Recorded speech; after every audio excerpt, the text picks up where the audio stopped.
everybody. Welcome back to Childhood Expired, where we share our experiences in early adulthood. I'm Abril. I am the college student that adds fire to this group. I'm Kathy, the married working glue that keeps this team together. And I'm Kike, the funny and the wise one of the group. And on today's episode, on our 3-part series, we are going to be talking about Is Marriage Overrated? And what better to do this than with our married couple? I don't have my actual ring. I forgot about that. I sent it to Just get polished. today. Yep. Yeah, I'll just get it today. back in like 2 weeks. They're good. She's just getting polished. I'm wearing the fake ones. Hey, that just means she's taking care of the ring that I blessed her with. Yeah. You got to Yes, keep the warranty. Exactly. Yes. Well, before we get into discussion, I just want to throw you guys with some Gen Z stats about marriage. And just right off the bat after that, I want to know what you think when you hear them. So Gen Z is anybody born between 1997 to 2012. And it says that Gen Zers, I mean, we're not that old yet, but compared to the percentage before in like the 90s, in the 70s, only 29% of people between 18 and 34 got married in 2018, compared to in the 70s where 59% of people got married. So that's a very big drop. It says that Gen Z prioritizes things more than they do marriage. So for example, Gen Z, before getting married, they would like to be financially stable, financially independent, would like to have a career before they're married. Those are things that they would rather have before marriage. Another thing is, it says that probably the average age that a Gen Zer will be married is 27. And a millennial will probably be married by the age of 32. And before, a lot of people were getting married so much younger than that, in their early 20s. And now that number is rising.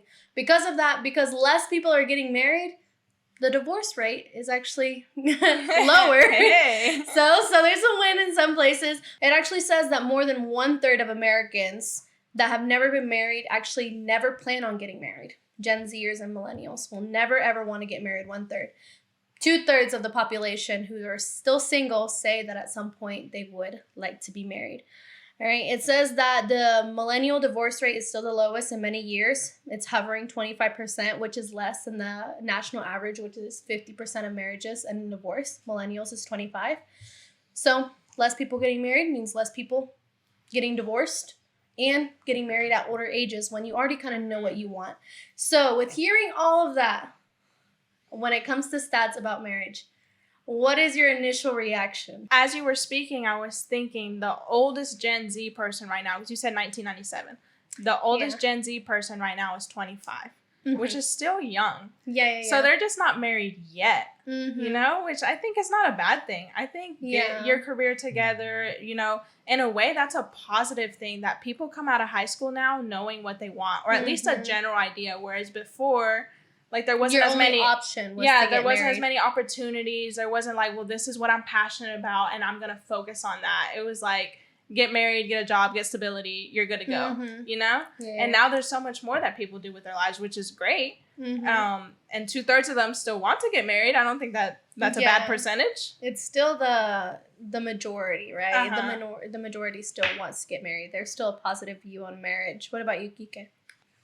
I just thinking about that, it just reminded me of how we were in our dating episode and how there's a big state of mind of dating for the moment than dating to marry. So that also has something to play with. Yeah. That's something that also adds to this, because again, people just want to live their life and they want to do their own thing, and they don't think as much about marriage than to love somebody for the moment. Yeah, and one thing that I didn't mention, I didn't write it down, but I did read one thing that had said that many people don't want to get married anymore, but there still is a level of exclusivity that people want with their partner, right? So still a committed relationship. A committed relationship, would still like to move in with each other at some point, would still like to share certain things, maybe even still have kids with a person, whether they're married or not, maybe own a house with a person, even though they're not married. Like there's still a level of exclusivity. I think the biggest fear, which we can get into it more later, is just like, it's a commitment, right? And speaking on that. What if I don't want to stay? Right? How long have you guys been married? How long were you guys together before you got married? We have been married now for about 2.5 years. We'll have our 3-year anniversary in March. I don't know what exactly the numbers are on that, but I think we're probably about 2.5. We're not the type of people to count the months. The days, the hours. We don't count all that. It's been 2 years because we've had 2 anniversaries. Yeah. And before that, we dated for a year. And so you proposed, I think we're like 9 months. Yeah, we were like 9 months. And we became official on our birthday. And I proposed to you on August. So that is 9 months. Yep. I think you proposed in October. October? I don't remember. In my memory. Yes. It is October. Yes, you're right. Because that's about the time that we finally like prayed over our house and we started opening the doors to our house and being able to move in. And it was after the retreat. And the retreats that we go are always on August. Yeah. You're right. So that retreat, that's when we like prayed it all out throughout the whole week if we're meant for each other. And that's when I was like, all right, I'm gonna buy the ring. I'm gonna propose. Get a house. Yeah. Yeah. So we've been together like over 3 years. Yeah. So that's how you knew that you guys were the one. Was at a youth retreat. How did you know you guys were the one for each other? Well, we kind of always knew. I mean. It took me a little longer. It took her a little longer, but when she told me she liked me, that's when I opened my doors to her because I finally found somebody that I like, is beautiful, and she likes me back. And I was planning on already telling her that I liked her, but I guess she caught me off guard on Christmas Eve. I always remember it was in the morning and she texted me. So I was like, hey, I like you. Yeah, it was a big long message, and I was like, oh my god, I like you, bro. I don't like the limbo, man. I need to know things so clear. So you could say we were already kind of talking, but I was like, I need to know, like, if you're just being nice to me, or because you're such a nice guy, everybody loves you. So I was like, I need to know. I like you, okay? Do you like me back? Yeah, so then we started talking to each other and people started finding out about it like all the way. Like, oh my gosh, how is this like so beautiful girl talking to this underdog kind of guy? Like, cause I was like under standards. No, for real. You were what's that called? You had high standards and everybody thought that I was just for everyone.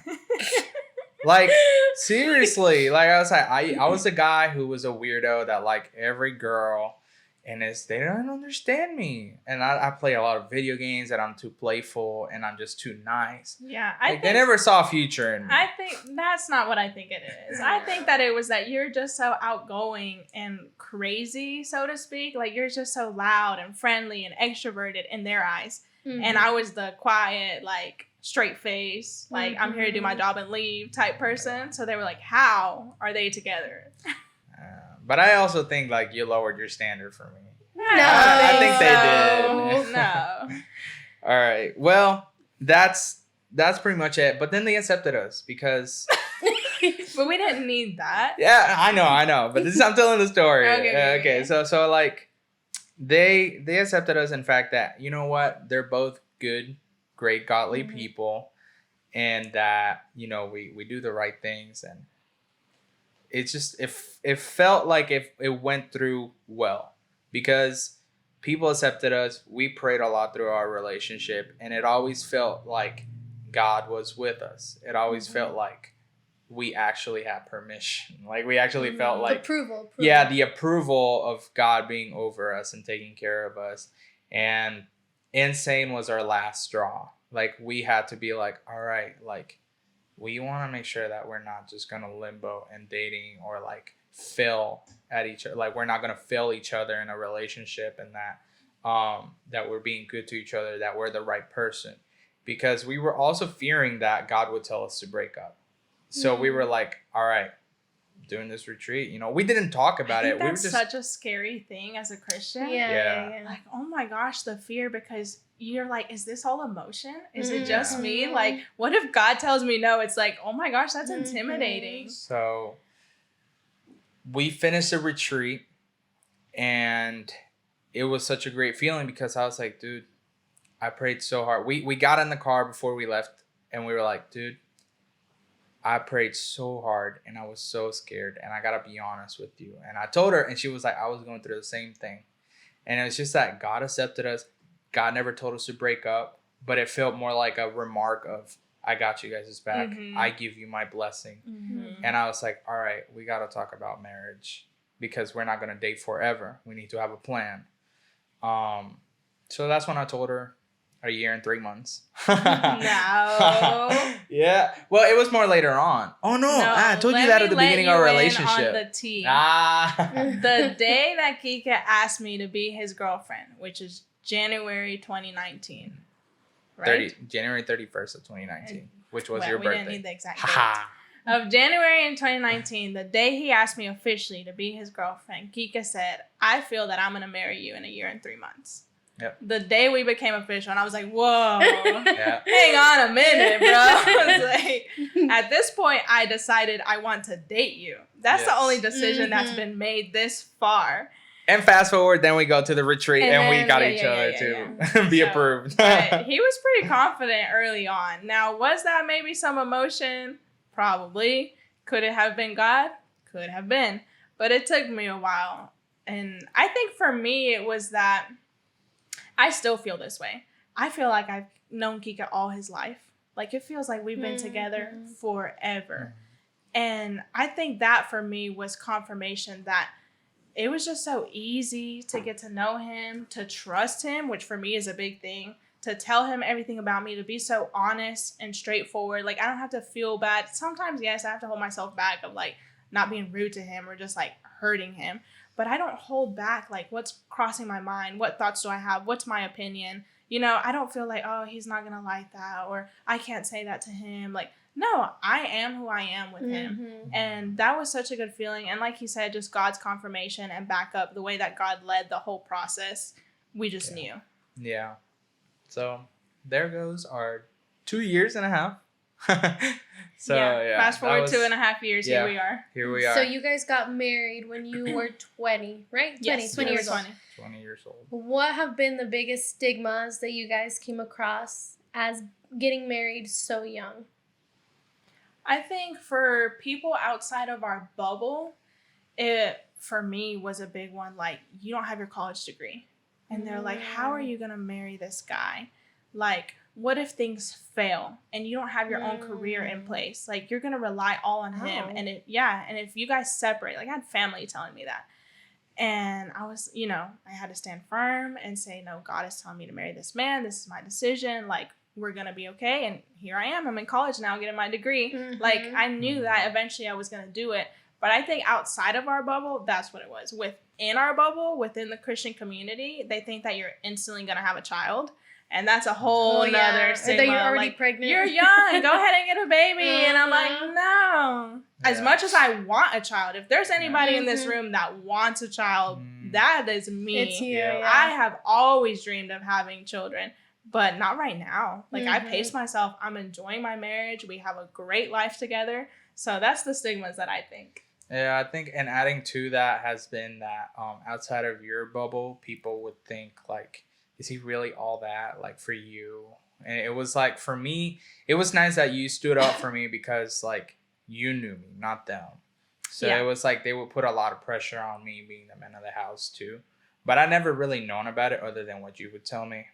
But I just know and trust that you were making sure that my name was in a good place. And it's not that it wasn't a bad place after. It wasn't in a bad place. No, I mean, they don't know. They just assume that I'm a dude, not a man, Yeah. Like, at such a young age, I mean, I can be a man, but I'm still growing to be a man. Indeed you are. Yeah. Did you experience any stigmas? I'm not sure that I have, other than what I've been preparing about, and it has been only through my parents that they would help me. Like, it's like, all right, so here's the plan. You gotta remember the house. I already got a car, insurance. It's just like they didn't really put a stigma on me. They were just like double checking the boxes. Like, do you know about this? Do you know about this? Like, it would help me a lot. I don't know about any stigmas about us that was like, all right, shut up. Like, only other than like, there was nothing that made you doubt whether you should get married or not. No. That's good. It's just, I was confident enough to know the truth, and I think the only thing has been like some annoying people as like, just wait till you hit this age, Yeah. you know, like, just wait till you hit this age, just wait for your first kid, you know. It's like, yeah, it's like some of those things are true, but it's like, you don't have to say it like hold that. a conversation like that, you know. It's like, I don't want a conversation like that. I don't know what you got going on at home, but you know, I'll pay for you. Right? Like, don't project what you're feeling on somebody. And I think your parents have been super helpful post-wedding. Like in these first 2 years, like them checking in on us or being like, do you need this? You know, you need help with this, or us being able to call and be like, this happened. What am I supposed to do for that? Like, because not just the life of being married, but also just going into adulthood, things that we've just never encountered before. Or how do I pay this? Or this came in the mail. You know, our parents really like gave us that, not just a window, it's an open door of not being embarrassed to be able to ask any question. Like, they gave us that chance to be able to ask anything we need.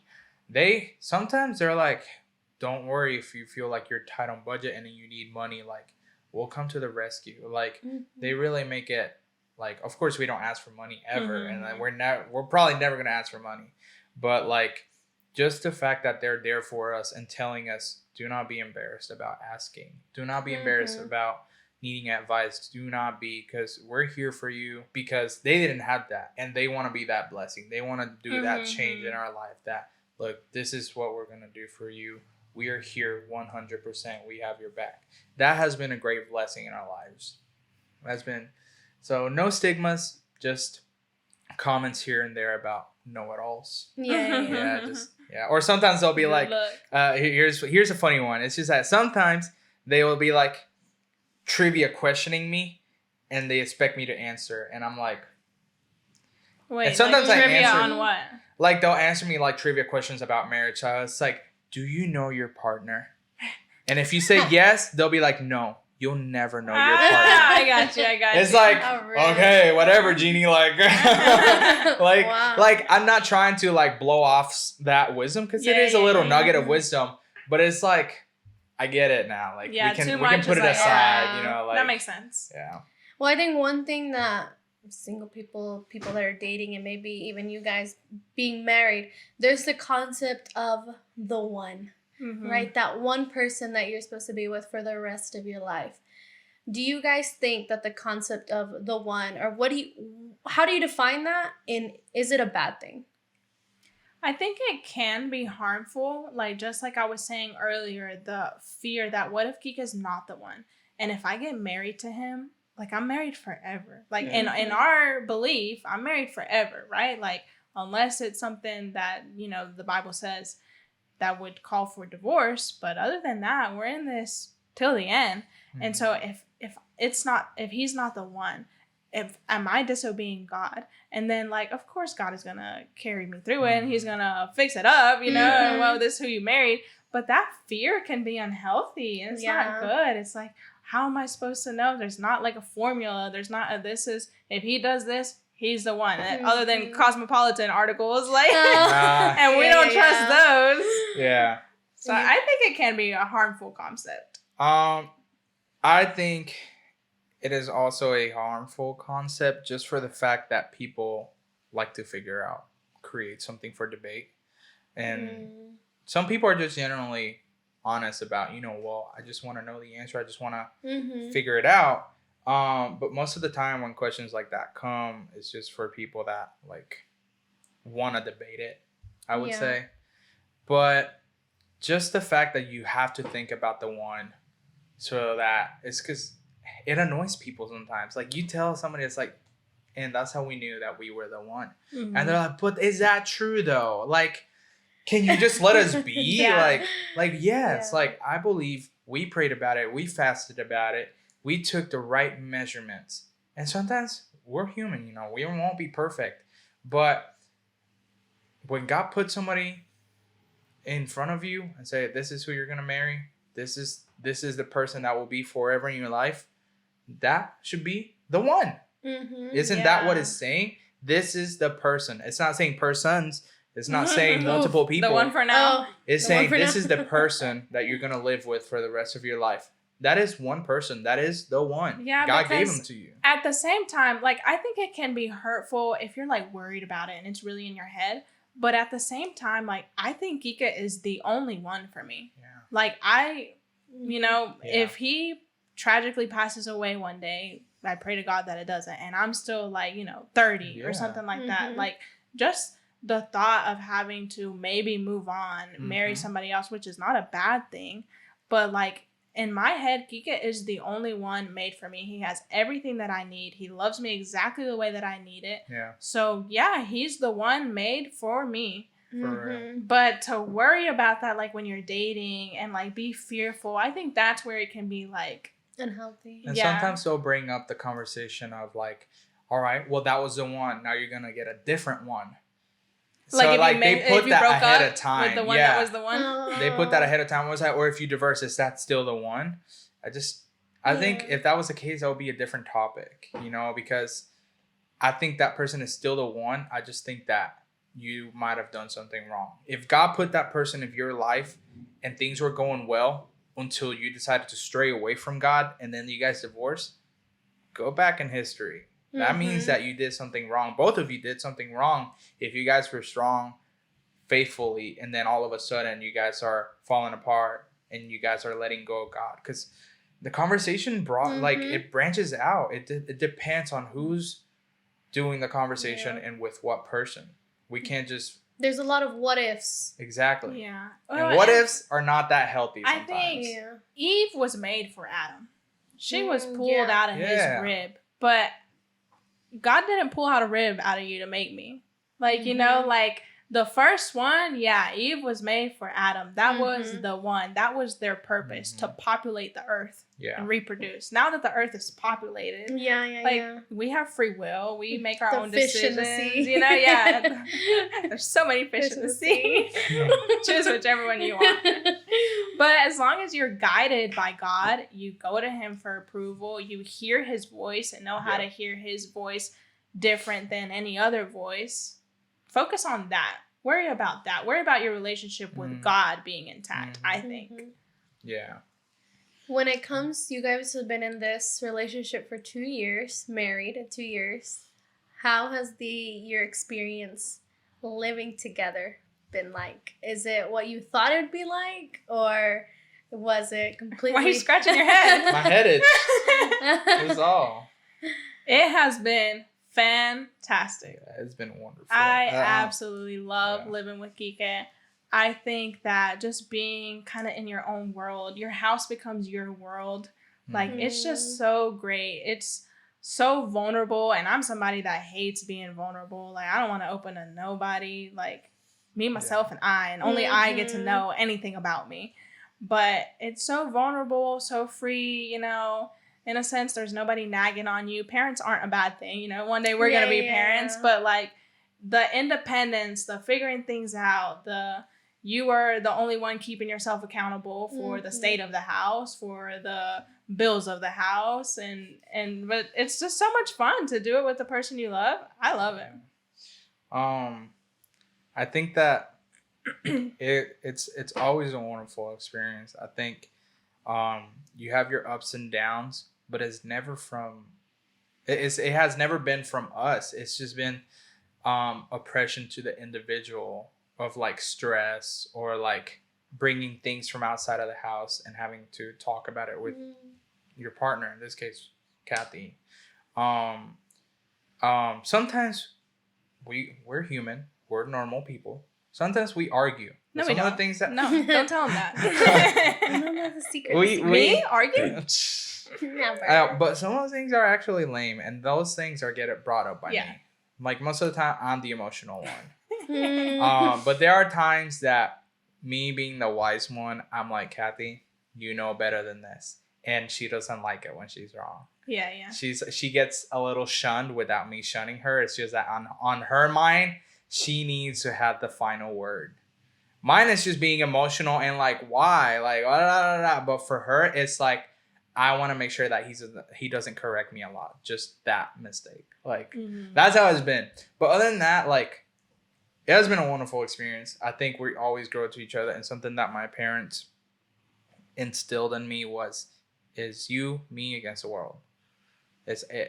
We are the most important people to each other. And we have to take care of each other. and love on each other and understand that if there's trouble, it's probably because something got in our way.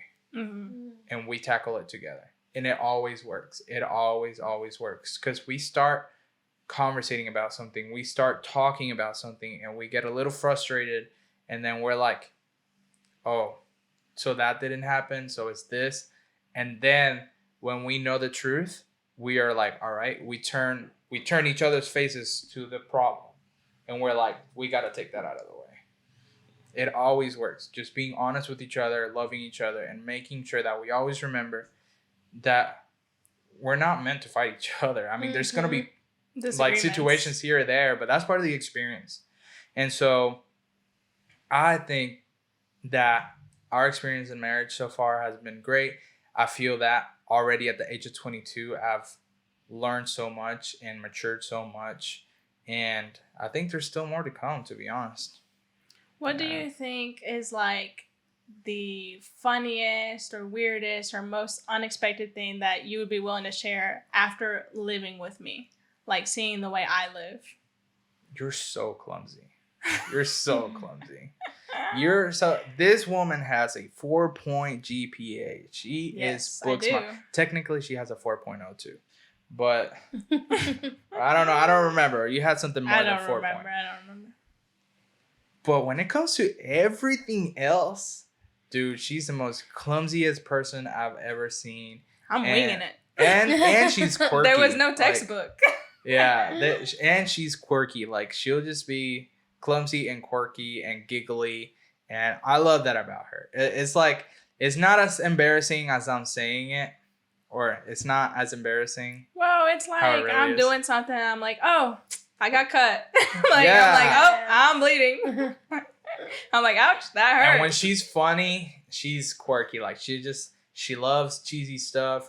She loves like doing like silly stuff. But when she does it, it is quirky. And I love that about her.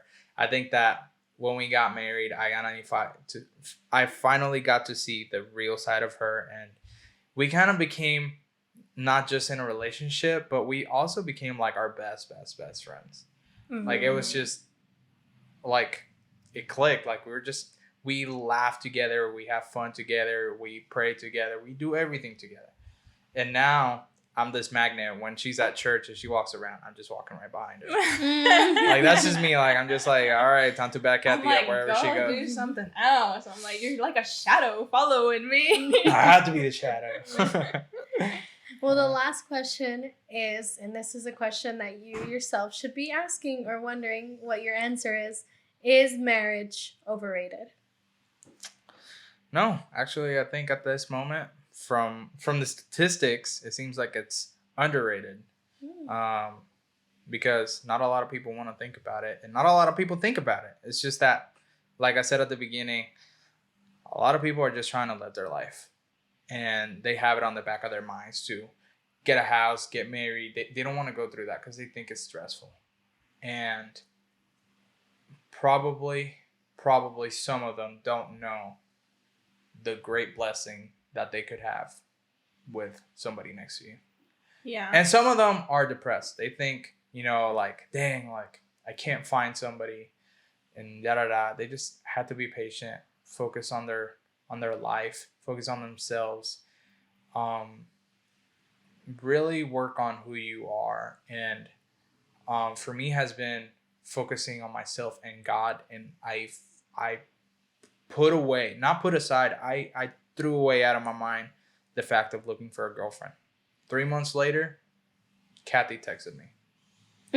Your gift from the Lord. When you focus on yourself, when you finally live out what you're supposed to be doing and like being with your friends and actually like loving yourself. Loving yourself is really important. Before you love someone else, you have to love yourself. If you don't love yourself, you're not going to know how to love someone else. Mm-hmm. And you might think that's wrong because some people are like, well, I know how to love other people, but I put myself way above the line and I don't care about myself. Like, I always put other people first. I know, like, I'm that way. But when I learned to put boundaries on myself and still love other people, that really creates the greatest formula. Yeah, I think us being married and more so being a Christian married couple, I think that we should be speaking about the positivity of marriage and being advocates of it. Now, advocates of marriage, not of young marriage, because we got married young and it worked out for us and it's been great. We're blessed. Not everybody needs to be married young. Right. And I think that the statistics are at a healthy place right now where people want to wait a little bit longer and figure out the things they want for themselves, which is, like you were just saying, love yourself, because you can't love nobody else if you don't know how to love yourself. And that's what they're doing. Now, the percentage that is like, I never want to get married, I just want to date or just live together. For us, well, our belief, we think that you should be married if you're living together and all that. But I think it is at a pretty healthy point. And I think that society was at such a get married and do life together that, you know, it wasn't working out. People were divorcing as soon as they didn't want to be there no more, or the love faded away. Like, such a high divorce rate led to, I guess what you could say is more healthy now of like waiting, figuring things out, like, you know, figuring yourself out. I think that's healthy, and we should be advocating and speaking about the positive side, not just the, well, you're probably going to want to get divorced in 5 years. No, we should be saying our great experience, how blessed we are, how fantastic it is, so that people can hear that a little bit more, I think. Yeah, I think that's one of the things that, you know, that's why they always like don't do like anniversaries before 5 years. I think, I mean, they probably have other reasons, but to me, I always thought that like people always say give them 5 years. Like, I don't know where or when did I hear that, but I just know that it's always after 5 years. The statistic that people give, like after 5 years of marriage, they finally break up. Or like, it's mostly been about dating, that after 5 years of dating, like they break up. Or after 5 years of being together, they break up. After 5 years of being married, they give up and they divorce. Like, it's crazy. And I think we are pretty early on in our marriage. I mean, 2 years in the grand spectrum of things, that's a very small percentage. Exactly. Like, we're just barely getting started. Yeah. So I get it a little bit that they're like, well, you don't know yet, or just wait. Like, exactly. We don't know. Yeah. We don't know. In 10 years, I make another podcast, we're going to have so much more to share. Yeah. Of course, I know it. But also the other big one that gets said is, well, the first year or two are the worst, and then it gets better. Some people say that, and some people say it's great up until 5 years. It's like, those are the two sides. So right now, being 2 years in, we have a lot to share of how great our first 2 years have been. It wasn't the worst. Like, oh, he leaves his toothbrush everywhere and he gets toothpaste all over the sink. I get toothpaste all over the sink, not him. Yeah. That's just an example, because she's the one that like spits all over the mirror. And I wake up next morning and I'm like looking at myself and I'm like, why are my glasses blurry? And it's like, oh, it's not my glasses. It's the mirror. Like, I think we have stuff to share right now. We'll have more to share in 10 years. Stay tuned. Yes. But we should be speaking of that. So, with that being said, marriage is actually just underrated. And we need to, not overrate it, but give it its rightful place. Wait, before you conclude this episode, you being not married, do you think it's overrated? No, definitely not. If anything, I've always, just personally, right? I've always admired your relationship, both of y'all. And I know you asked about marriage, not you guys. But hearing you guys, man, I look up to you guys even more. And it gives me that. And I've even told you this, like, marriage, so that sounds scary to me. And I've said it. I was like, that sounds like a scary concept. One, because personally, nobody in my family really has had a successful marriage. Nobody. I think I can count on, like, well, my family's huge. I have a huge family. I could probably count on my hand how many people in my family are still married. Right? And my family's huge. I have generations still alive.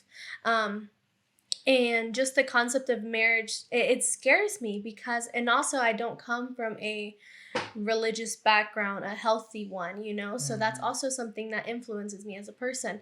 I'm also somebody that is a very independent and wanting to be by myself and has only been taught to be by yourself and has only taught that the only good thing that can come out of your life is if you do it yourself. Yeah. Right? You're all you have. So you're all you have, right? I've always seen that, and I've always seen that prosper, right? My mother's a single mother. Right. My grandma and my grandfather ended up separating. My aunt is a single mother as well. And so I've always seen that. So it's a very scary thing. but deep down inside, and I need to start saying it more and being, I would love to be married someday. I would love to begin praying about it and, putting myself in there. I think marriage is a very beautiful thing. I've seen y'all's healthy marriage. I've seen other people's healthy marriage, beautiful people just doing things together. And especially when it's for Christ, I think it's absolutely beautiful. I do not think marriage is overrated. I think, as you said, I think it's good to find your independence and who you are and love that. And not only find that, enjoy it. And I think personally, me, that's where I'm at. I'm not in the mood. I know that sounds bad. I'm not in the place that marriage is my priority, right. Or finding the one. It's not on your radar yet. No. It's not on my radar. I prayed about it the other day. I think here in the next year, that's going to be something that I'll be thinking about, because in the next year, I'll only have a year left until I get my degree. Hopefully, with some things that I'm doing in my personal life, I'll just be set up in a really good place where that's a priority. That could be a priority. Right. I think marriage is wonderful. Does everybody need to get married? Maybe not. If your life with your partner is doing okay, well, to each their own, If you're happy, if you're healthy, you do you, boo. With all that being said, this has been a great episode. And I loved it. And I think that overall, there's a lot that you can get from this episode. For those of you that are not married, for those of you that are single and are trying to think of an ideal way to have a proper relationship, I'm not saying that you should take everything from us. Not that we are the outlier. Yeah, we are not the, I'm 1 year late. Yeah. It's basically, don't take our word for it if something goes wrong. Not my fault. Not my fault. But, for sure, we want to be able to give you that experience, to share those moments of our lives and those nuggets of wisdom so that you can apply it to your life. And we pray and hope, we always pray and hope that whatever comes out of these videos are for your experience, for your challenges, for everything that comes to your life, that we can help you in some sort of way or another. That we can tell you how Childhood Expired does it. Yeah. And here's somebody else's experience. Exactly. And to let you know that you're not alone. And that, remember that we have social media and you can contact us through there. We check our messages. People message us through our Facebook accounts and our Instagram account. We respond. We're really good at it. We usually pray about you guys, and we want to let you know that we're here for you. I know I kind of repeated that already, but it's true. So with this being said, I think our closing verse is Genesis chapter 2, verse 18. Lord God said, "It is not good for the man to be alone. I will make a helper suitable for him." And suitable helper for her, Yes. Amen. Amen. Goes both ways. We'll speak on that in another So podcast. just know that you are not alone. We were not meant to be alone. So this has been Childhood Expired, sharing our experience with you guys. And we will see you on our next one. See you guys. Bye.